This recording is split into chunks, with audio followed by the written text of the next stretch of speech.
Hey guys, Jim Davis here with NAI Beverly Hanks. I'd like to give you a little market update here. In a previous video, as you probably saw, I pointed out a few topics I wanted to address specifically in the coming weeks. What I wanted to do today was talk briefly on urban centers. So what is an urban center? So the city of Asheville has come up with a proposed new zoning called an urban center. And essentially the idea of an urban center is to target some specific areas in higher traffic corridors outside of the downtown area, but fairly close for now. Again, these higher traffic where you've got a lot of residential, a lot of commercial, kind of all pushed into one area with a lot of road traffic. The idea is to select these areas and rezone them for more of a mixed use.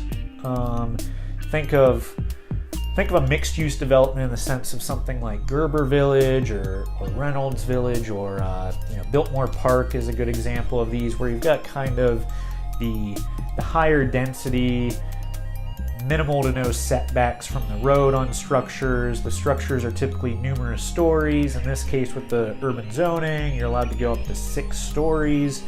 Ideally, I think they're pushing for kind of commercial on the lower level, with multifamily on the upper floors.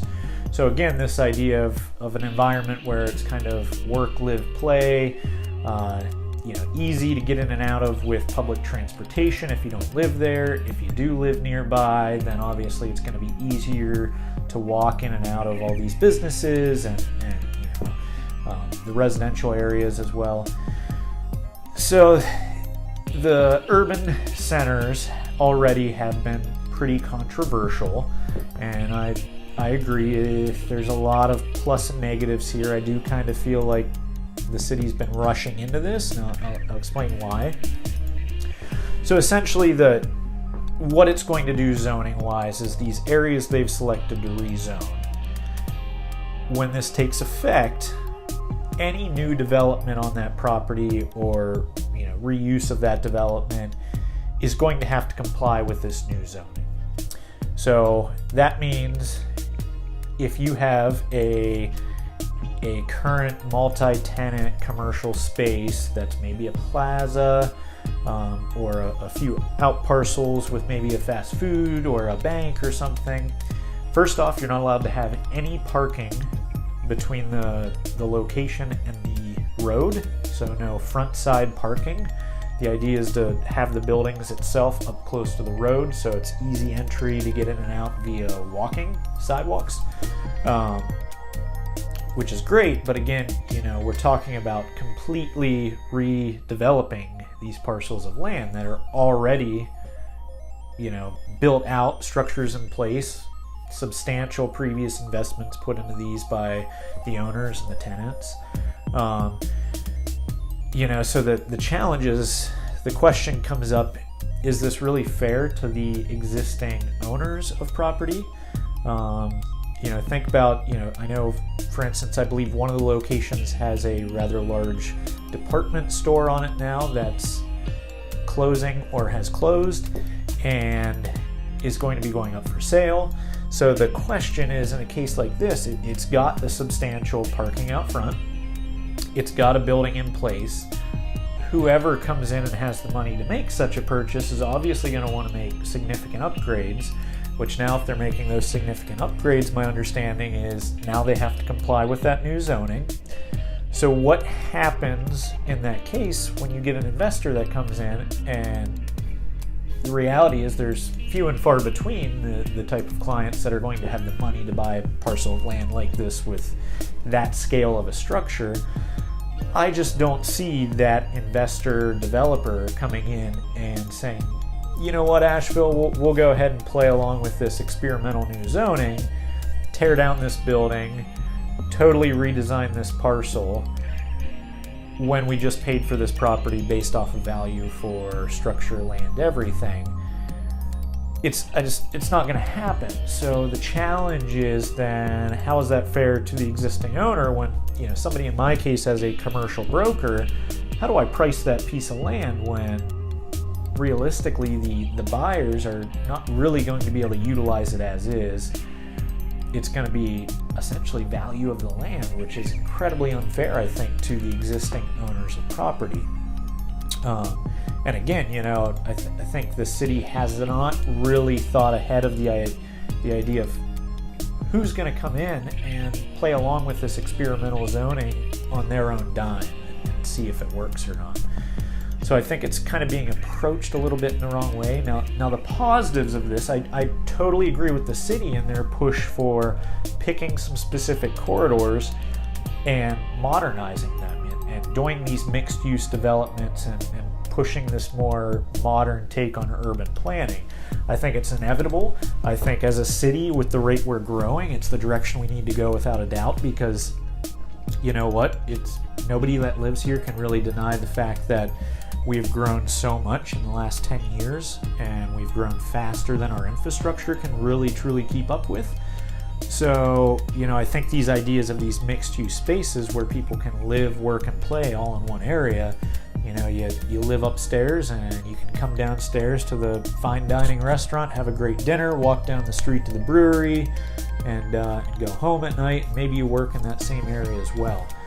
It also improves public transportation when you have kind of these mixed-use centers where, you know, you can have one stop there where all these people can come and go easily. So there is definitely a lot of positives.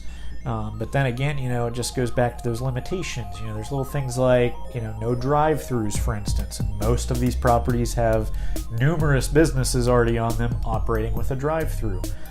It'd be one thing to say, you know, maybe we want to see the fast food places go. They're an eyesore and they cause so much traffic. But drive-throughs aren't always just fast food places. You got to think about, I know I utilize my bank's drive-through. I can't tell you the last time I went into my bank branch's office. You know, I utilize the drive-through for about everything. So, you know, little things like that you really think about our daily lifestyle. You know, is this really realistic? So I guess the big question lies for all of us out there, and the city of Asheville, I think, needs to hear from its citizens in this case of like, let's pump the brakes. Let's really talk about this and try to figure out a solution that is still headed in the same direction, but maybe a little less restrictive and maybe a little bit less negatively imposing on our property owners that are in these areas.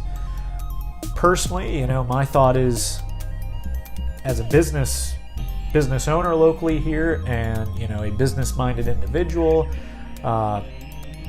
you know, why don't we incentivize this? You know, rather than just making a new zoning and guess what? All these properties are now zoned urban center and you have to comply with all these things, whether you like it or not, whether we know if it works or not. There really hasn't been any studies done by the city on this.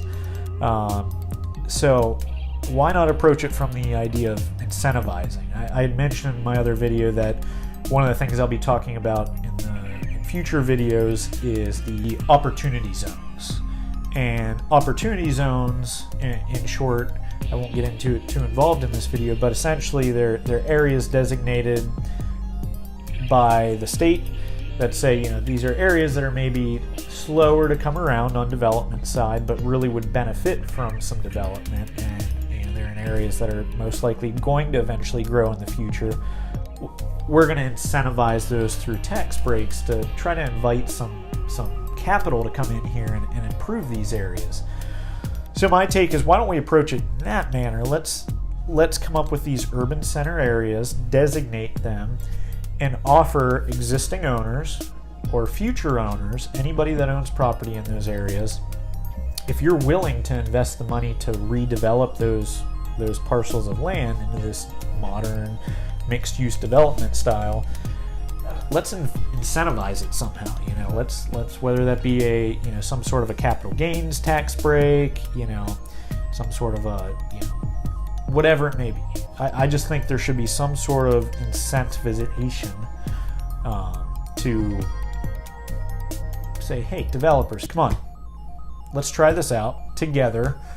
We'll hold your hand through it. We'll help you a little bit in this process, and let's make this happen, instead of just, here's the rule, sorry, if you don't like it, if it doesn't work, you know, this is what it is. So yeah, I'd love to hear your guys' thoughts. There's a lot of, well, I won't say a lot, there's some information out there on the Asheville website. I'd ask you guys to go browse that, get an opinion. At the end of this month, there's going to be the commission's putting on kind of a public hearing to talk about where they are in the process and kind of get public opinion on this. I'm curious to see how that goes, what the public opinion is. But I ask everybody to do kind of your own research, and I think you should really attend this event and speak up and hear what they have to say, and if you don't think they're approaching it from a realistic standpoint, tell them. They're not going to understand if nobody speaks up about it. So yeah, that's all I've got for today. Urban centers, give me your comments. I'd love to hear your thoughts on it, positives, negatives, whether you think it should be scratched and gone, whether you think it should be as is, as they're imposing it as purely a zoning type deal. But yeah, let me know. Talk soon, guys.